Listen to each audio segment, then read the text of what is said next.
Hey guys, and welcome to the next episode of AniBreak, the show that breaks down the week's hottest topics in anime, manga, and video games. My name's Jason, and that's actually Brian. I'm not Brian, I'm actually Jason. There we go, Jason. You should pay attention to what all it says down there. Anyways, this surprisingly is the 50th episode of AniBreak, and I didn't remember that it was the 50th until about an hour and a half ago. So not too much time to try to create anything. We'll talk a little bit about the what's gone over the past year in terms of AniBreak and the rest of the OtakuLife network. But before we get to that, we're going to keep on going with our usual fare of anime rants, news, and whatnot. Let's start off actually with plans that have been released for an upcoming new series, and people are already looking at this going, is this Gurren Lagann High School? Now, what I'm talking about is there is a new series in the works right now called Kill La Kill, and it actually has some really great talent behind it, I gotta say. You have Hiroyuki Imaishi, I apologize for my pronunciation, who worked on Gurren Lagann and Panty and Stocking, with the rest of the Gainax crew. They left to create Studio Trigger, and they started working on this. This is their first official title, and I gotta say, it looks kind of badass. The reason why people are saying that it looks like Gurren Lagann High School, just look at the character designs. And one of the reasons why the character designs are, as such, they look very Gurren Lagann-esque, because you have Sushio working on the designs, who also worked on Gurren Lagann. So you get all this former Gainax talent together to create this brand new series about a rivalry between these two girls you see in this promo. It's supposed to be incredibly bloody, incredibly violent. It looks pretty badass, I'll just say. I mean, you have this girl, Satsuki, transfers into this new school. It's an all-girls high school. She has her sword in hand, and she basically tries to subjugate the entire student body. And then you have the girl on the right, Ryoko, is trying to stop her. So, I think it could be good. I mean, you got great talent together. You have a very, well, let's just say, the storyline sounds like it'll lend itself very well to some fantastic action scenes. We don't have any idea beyond that. We don't know who else is working on this. Hell, even the website isn't even up yet. Just a URL's been registered. So I'm hoping it comes out sometime this year. But if you really enjoyed Gurren Lagann as much as I did, you're going to be wanting to check this one out. Let's hope it comes stateside as soon as possible. Someone has to pick this up and simulcast this thing. Ah, looks so good.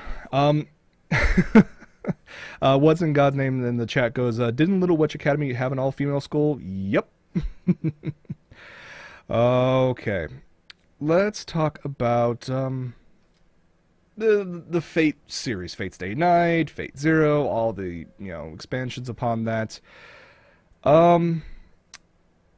If you guys are not aware, aside from where this all began, the whole Fate Stay Night original visual novel that expanded into, a couple mangas, and of course it had the anime spin-offs, and of course the sequel, sequel, prequels, the games, the countless amount of games, the amazing amount of artwork out there. The Fate franchise is something that is not going to lose steam anytime soon. And we just recently had Fate Zero stateside, and of course you get the English dub now if you guys like that. And high quality, the great production values, the epic fight scenes. How do you follow up with that? Yeah, I don't know how to say this. For the next anime adaptation of this franchise, they decided to go with Fate Kaleid Liner Prisma Ilia. Let me just show you the poster. Yes, this is an offshoot of the manga. Takes place in an alternate universe. Think you have all the characters and most of the story from Fate Stay Night, but in magical girl form.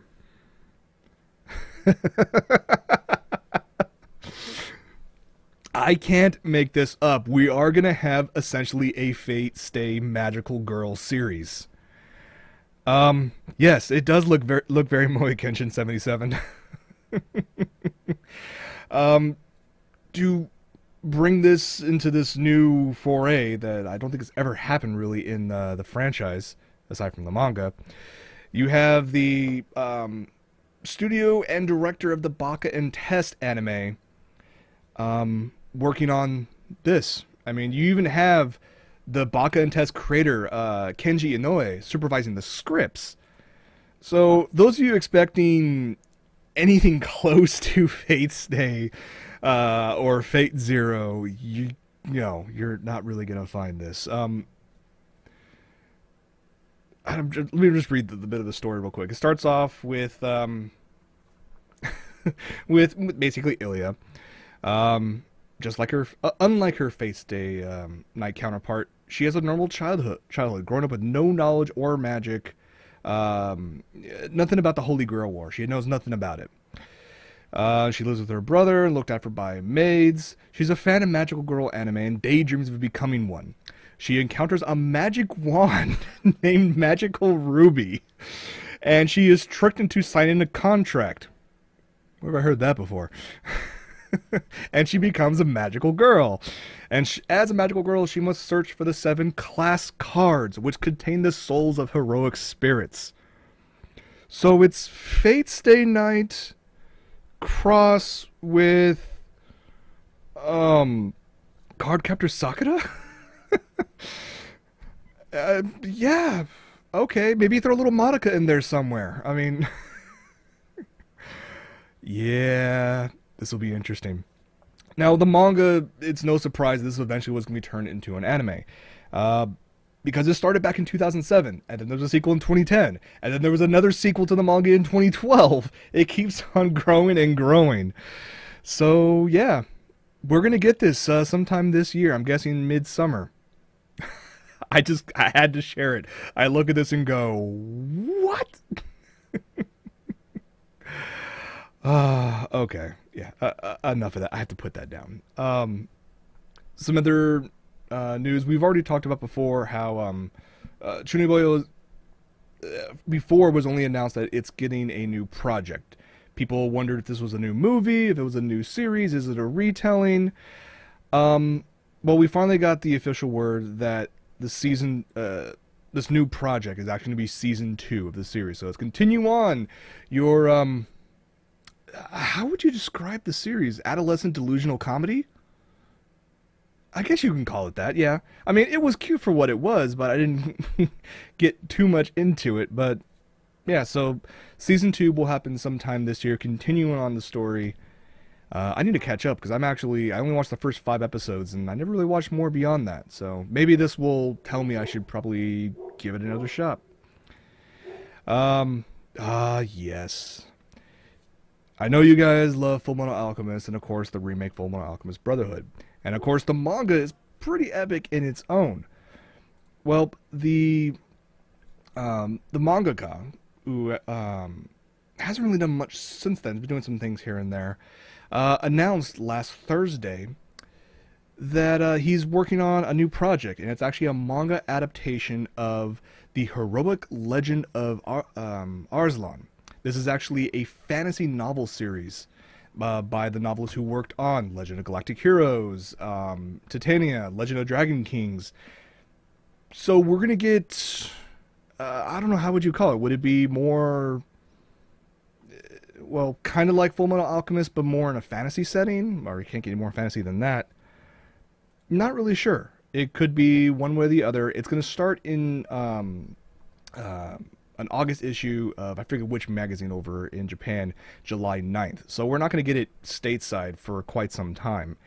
I do got to say, though, that the initial image that they shown looks kind of cool. I mean, you already see that the manga really is sticking to their design base. They're not really going to go too much away from what they know and what people are expecting. I mean, here's an idea of what to expect from it.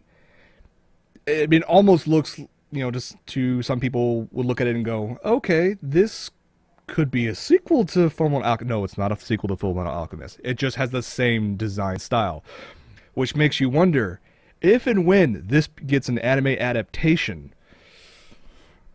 Are they going to get the same production company? Are they going to go in a different route? I mean, it's way too early to start asking these questions. I mean, the first chapter of this manga hasn't even been released yet. So, yeah. We can see what happens with this. This is going to start later on this year. You have the manga of Fullmetal Alchemist working on a fantasy novel adaptation. Could be cool. Could be good. Could be bad. Who knows? Speaking of mangaka, I want to bring up one of my, I would say, most memorable mangakas, Rumiko Takahashi, who has been in the business for, 35 years now, and has worked on how many classic series? I've lost count. I mean, of course, you have Inuyasha, you have Ramen One Half. Oh, God. I'm looking at images that Rumiko's done in the past, and I can't remember the names for the life of me. But to kind of celebrate Rumiko's 35 years in the business, there's actually a new box set called Rumiko Takahashi's Rumik World 35, Showtime and All-Star. It consists of 3 different books, and it talks about color illustrations from all of her works in the past. It's a huge encyclopedia for book 2. Over 3,200 entries. This is all just her stuff. This is not like her and everyone else. It's kind of crazy. And not to mention there's a bunch of congratulatory art from a number of other mangakas. People who've worked on Fullmetal Alchemist and Crying Freeman and Detective Conan. They're all going to be designing some sort of congratulatory note to be added into this box set. It also includes... apparently, because you guys are cool about it, stamps. 2 exclusive stamps that include some of Rumiko Takahashi's artwork. Okay, I'm not really a stamp fan, but alright, it's an exclusive. I'll let it go. Well, the set is going on sale in Japan June 18th. I'm sure many of you are considering picking this up and pre-ordering it. I have no idea how much this is going to cost. However, given the fact it's the box set for Rumiko Takahashi, I cannot imagine to be cheap. I'm guessing, what do you think, 15, 20,000 yen? Probably something like that. Once I find out, I'll send out a tweet about it, and as well as links to the pre-order. I think it's really cool. If you guys are a fan of her work, this is something you probably want to pick up. Okay. I mentioned this in the promos for tonight's episode. There is a little bit that one of the writers over at Crunchyroll found online. And for the lack of a better phrase, we're going to call it the Otaku Mythbusters. A group of otaku in Japan decided, you know what? We want to see if a strike witch could actually fly. So they built a full-scale model. And they actually decided to film themselves with this. So, yeah, we're just going to show this and see what happens.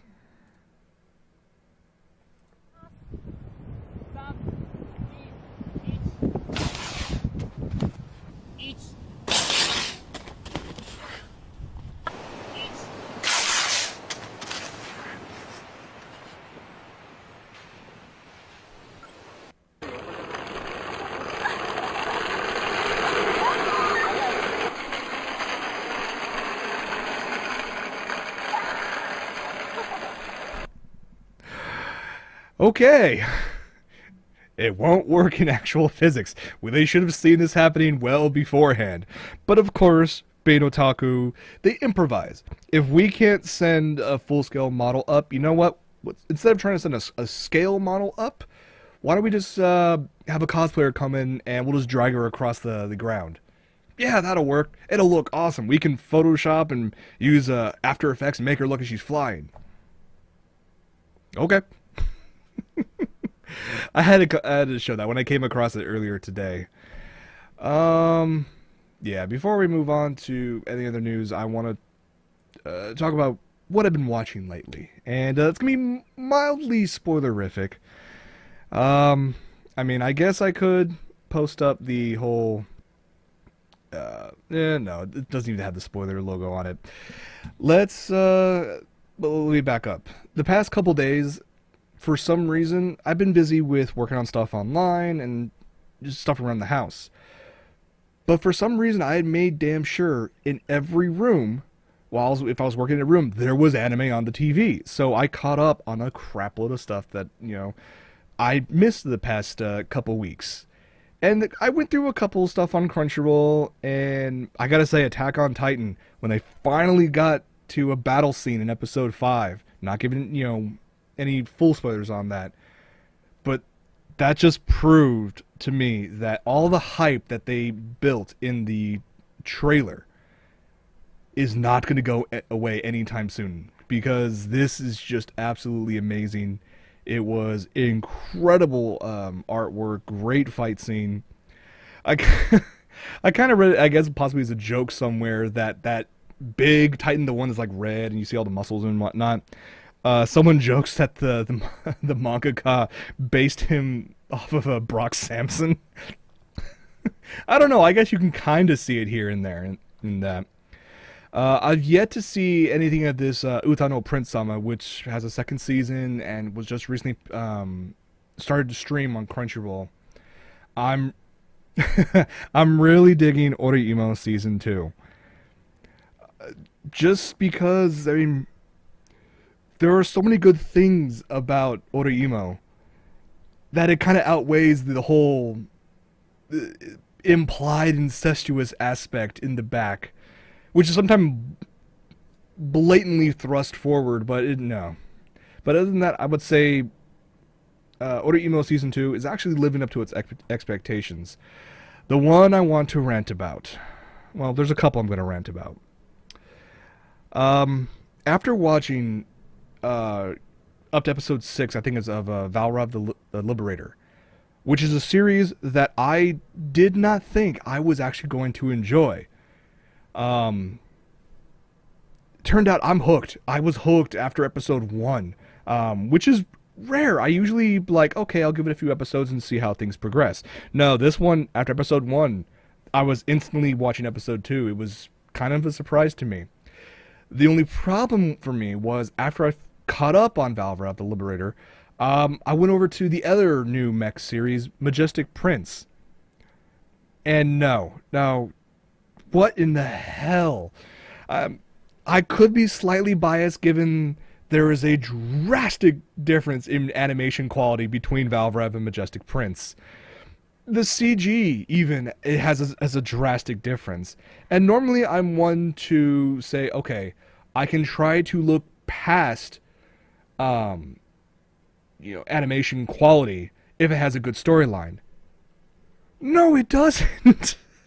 I look at Majestic Prince. In the first episode, you have this team of 5 characters, obviously who do not work well as a team. They're the lowest ranked group in the entire school. They don't even really like each other all that much. They're kind of just forced together. And then they get put on this secret mission with these ultra high-tech suits, and they're the ones who have to save this space station from being destroyed. The hell? I'm sorry, that's too far of a jump for me. I mean, I don't know. They kind of jumped the shark pretty early on, and they never landed after that. I cannot recommend Majestic Prince. Valrav the Liberator, however, is a definite watch for me. I remember, like I said, I watched a bunch of stuff. Yu Yu Shiki is essentially Lucky Star.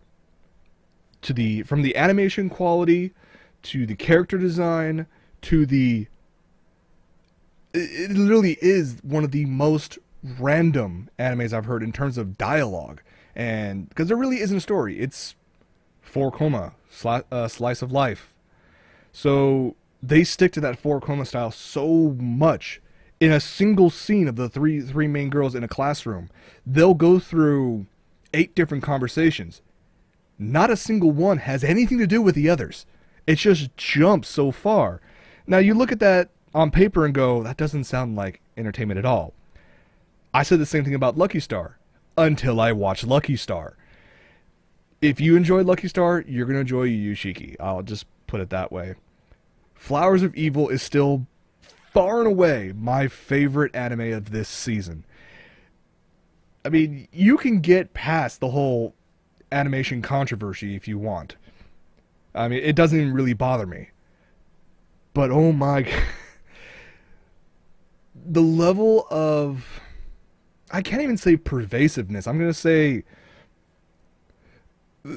It's definitely a mind frag. I mean, they get very psychological in the later episodes. And you know what? It is so worth it. I will say this, if you're...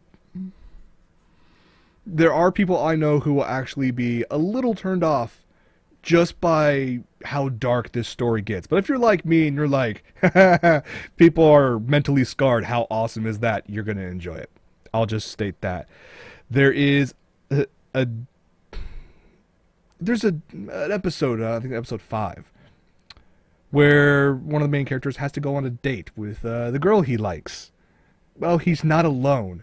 And there are some extenuating circumstances that he has to deal with while on said date that is just horrible and yet awesome at the same time. So I'm not going to give anything away other than that. The Severing Crime Edge. I remember talking about episode 1. Kind of got me interested, and I said I would give it a few more episodes. So far, I'm keeping up with it. It's very predictable. The animation is so-so. The music is trying to make everything seem very dark and ominous, and it's really not working. I can go either way. It's, you know, either a watch or don't watch. It's not really a must watch or, you know, absolutely have to pass. Okay. Now to get to the one that I really wanted to vent about. Gargantua on the Virtuous Planet. I have been hyping this series up since the first preview. And episodes 1 through 4 have been an absolute blast. I have loved every single moment of it. It works very well. You can see that Production IG is working with a very vast storyline in mind. And it will work. They know how to put something like that together and not make it seem strung out. So far, it's worked out really well. Until they got to episode 5. I'm going to go slightly spoiler on this, but thankfully it doesn't really have to do much with the storyline or canon. So you have, of course, you know, all these ships are, you know, Gargantua has put together. All these people are just living off of the scraps they can find floating or stuff they grab from the bottom of the sea. Well, in episode 5, they decided, you know what? We need to have a beach episode. Well, how can you have a beach episode without land? Well, they attached a barge to part of the floating group, and they decided, you know what? We're going to have a relaxing day. So they have this barge they put out there. All of a sudden, all the girls are magically in swimsuits. Of course, you got to have your fan service one way or another in every single series. And they tell the main character that he needs to go get this mysterious box. And all he is given is a little piece of paper with instructions. Well, this kind of goes down into... See, Kirk, you already got it before I get there. Well, he's kind of set into the very shady part of the floating city, I guess you can call it. And I'm first thinking, okay, it's a series with sci-fi, kind of mixed with Waterworld a little bit. Great animation. The fight scenes so far have been great. And then we get to the part where the main character's walking around the dark and dingy parts of the ship, and he starts being chased by transvestites. And not just any transvestites, the type that are incredibly buff and oiled up, and if it wasn't for the fact that they were wearing makeup and a dress, they'd just be regular guys running around and chasing him all around the ship. I had to pause for a moment looking at it going, what? We were doing so well. We had a great story. We were moving forward. Things were going great. And then you throw me this. I'm really hoping they don't make another appearance. I don't know. It was just so far out of left field. And of course they try to make a comedy out of it. He's running very confused. He's calling for his ship. And everybody else is telling him, don't worry, he's just learning about the culture. He does not need any help. Ignore him. And the robot listens to them. Okay. How they got around that is, we'll call that writer's prerogative. I'm hoping this is just a one-off episode. Because the series was doing so well, and then it just... right there. I'm sorry. I had to rant about it because for a series that's so good, they just had to make a massive deviation. Plus, it's also good to know that my really cheesy Hawaiian shirts will last the next 500 years. Okay, that's enough of that. Let's move on to, what should we talk about? Oh, before we get to the video game stuff, I want to talk about... It kind of has to do with figures. Specifically a doll. If you guys remember on AX Live, Francis was a huge fan of Dolphies, which are basically giant dolls that are completely posable. You can get custom clothes for them, and a lot of them can be designed to look like your favorite anime character. Kind of cool. They're very expensive. However, you get Danny Choo, which... I give him massive props to the guy for what he's done over the years, improving and expanding his brand.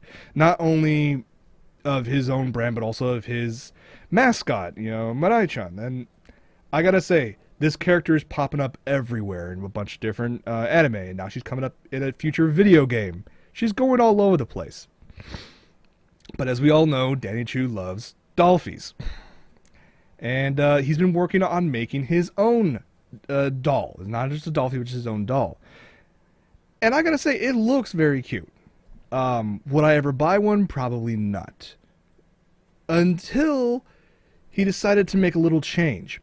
Not only is he making his own custom dolls to actually be mass produced, so you can actually buy these in the future, but they're also going to be robotic. I could not believe this when I read this. I first thought this was his, annual April Fool's prank. And this render of what it's going to look like inside the body. This is, like I said, just a render. And a lot of people thought this was for his April Fool's. Well, like most of Danny Choo's April Fool's jokes, they usually turn real one way or another. So, yeah, he's working on using all these different very tiny servos. Got this whole custom bodies set up. He's working on mass production with local companies in Japan to make this so you can actually buy these. He's expecting the first version to be available for purchase mid-year, mid-2013. I gotta say, like I said, Dolphies, they're cool. I'm not gonna be one to buy one. It's a robot Dolphy? I'm gonna have to think about that. Now, granted, you can build your own robotic doll, or you can buy some prefab models out on eBay and whatnot, but they are ridiculously expensive. Not only just the custom parts, but all the servos and the electronics that to be put together inside a small figure. That being said, he's stating that when these finally come out for sale, they're going to be, quote-unquote, significantly cheaper than what's available on the market today. You're just tempting me more, Danny. Most of the products you've worked on, I've actually picked up. So now I have to buy a doll. Now, the first gen of this model is not going to have internal battery power. And it's going to be able to move arms and legs and head and whatnot. Kind of like if you guys have the Mirai clocks for iOS and Android. Things like that is what this doll is supposed to be able to do. But as for power, it's going to have like an Ava-style plug in the back of its neck. hooked up to your computer or whatnot, but it can be controlled by initially by your Android device, iOS device coming later on. I look at this and going, okay, you're making more stuff that I really want. I mean, I already want one of the controllable touch comas that you can't really find online anymore. But now you're going to have a doll that can do crazy stuff, and it's going to be mass produced. Damn. And Jason's no longer going to Anime Expo because he can no longer afford to go. Oh well, I had to throw that in there, so. And Night Star, she needs a plug suit. Yes, that's going to happen eventually. Before we get into video game news, I want to make a quick announcement about Fanime. Fanime announced that they are bringing animator Tsuyoshi Nonaka to their event at, in like 2-3 weeks? I wish I could go. I don't have the funds to go. But Nonaka has actually worked on a number of mechanical designs. So, the Mazinger series, Dice, all these, amazingly detailed and styled robots, he's actually the one that's worked on them. So he's actually going to be at Fanime in a couple weeks. I'm kind of jealous if you guys are going.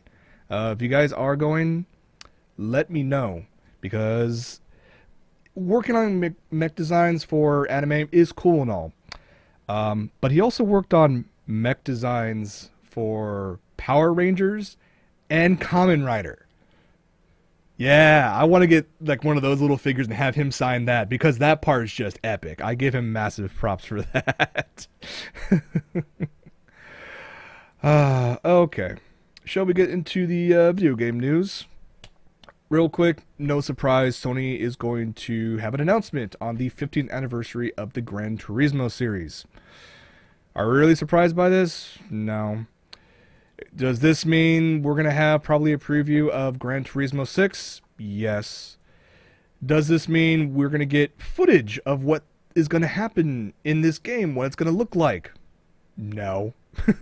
If anything, it'll be like every other Gran Turismo. They'll make the announcement. They may show some footage.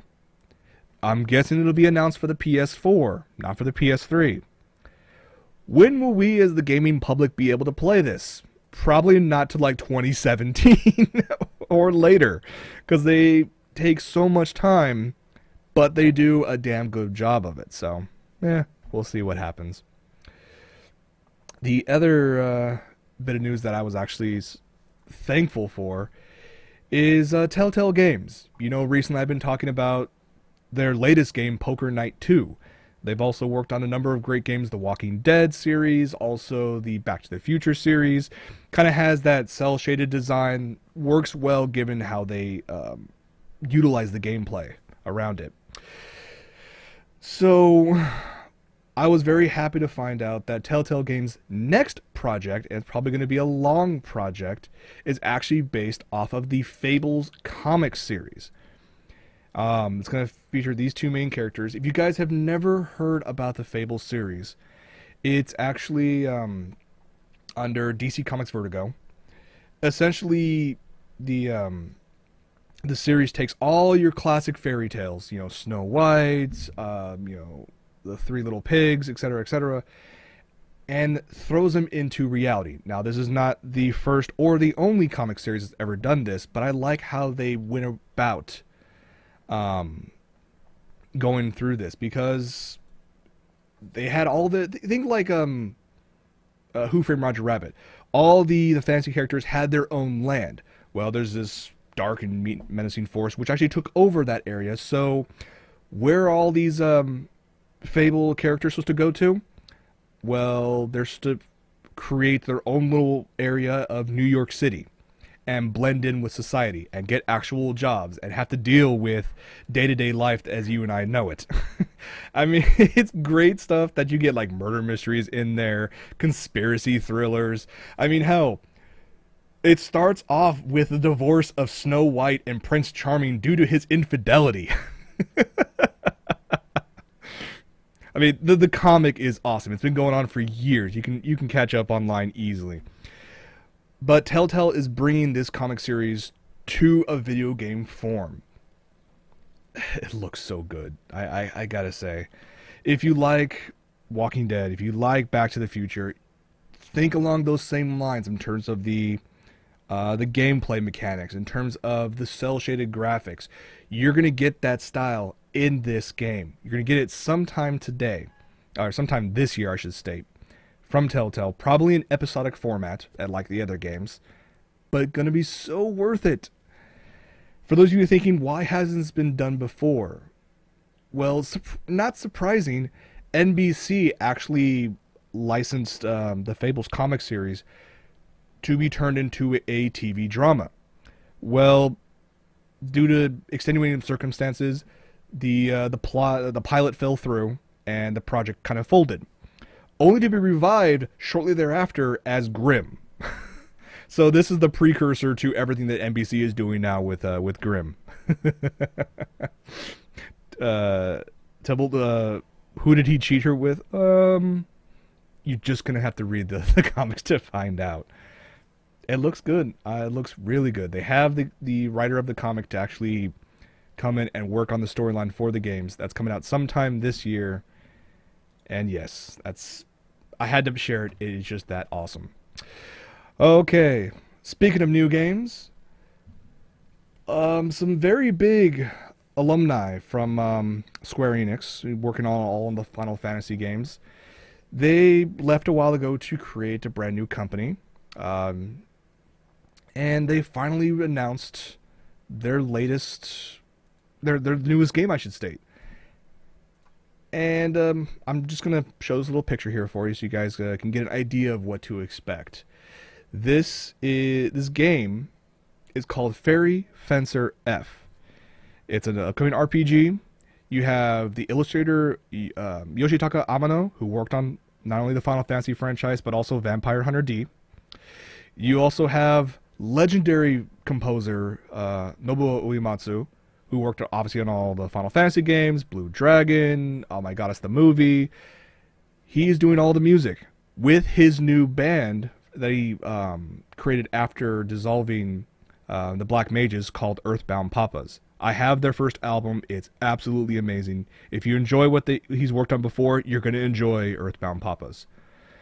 The rest of the team worked on the Neptunia games, and this game is coming out on PS3. This is not a PS4 title. This is a PS3 title.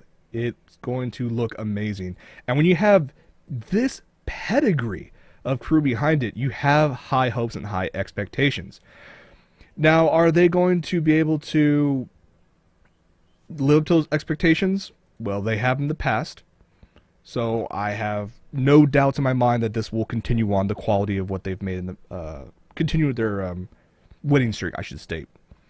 We don't know anything really about the story except for it just follows the destinies of goddesses and devils. And these are just three of the character designs out there. Very cute. I think I will definitely be picking this one up once it makes its way stateside. Okay. The last bit of news. It's not even really news. It's just something so random I needed to throw it out there. You can only find these things in Japan, which I'm kind of sad. I kind of want this. Japan is known for many things, you know, aside from everything in the otaku culture. Their food is amazing and outstanding, and they always find unique ways of using everyday food products. And this one is no different. There's a fast food joint over there called Latteria, and they're teaming up with the ramen restaurant to create this. It is a ramen burger. The noodles are lightly fried into a ramen patty, which is placed between two buns, along with pork cutlet and mayo. It also served with a small soup on the side. I gotta say, this... Don't judge me, but I actually think this actually looks delicious, as compared to what we get stateside with Carl's Jr. announcing that they're working on a Pop-Tart ice cream sandwich. I'd rather take one of these than one of those. It's only for a limited time. It's only like $6 for the meal. And if you really want a second ramen patty, you can get one for $1.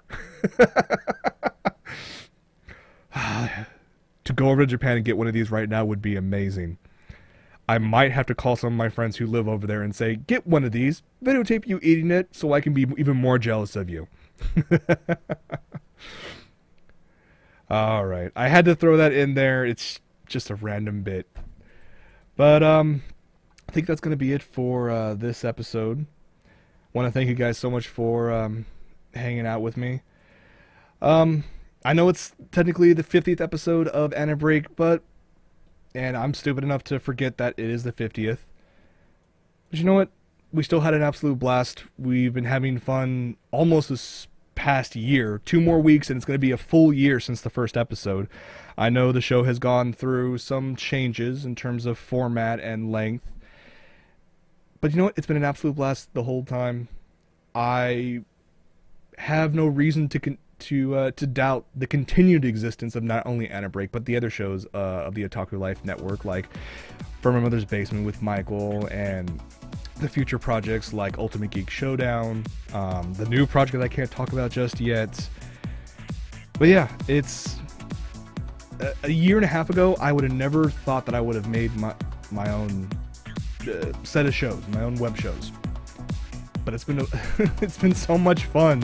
I do not believe I'm gonna stop anytime soon, and I hope you guys keep on tuning in. Stay tuned for post show, and yeah, for AniBreak, I'm Jason. Thank you so much for hanging out, and I'll see you guys next week. The tender touch of you, I'm so sweet.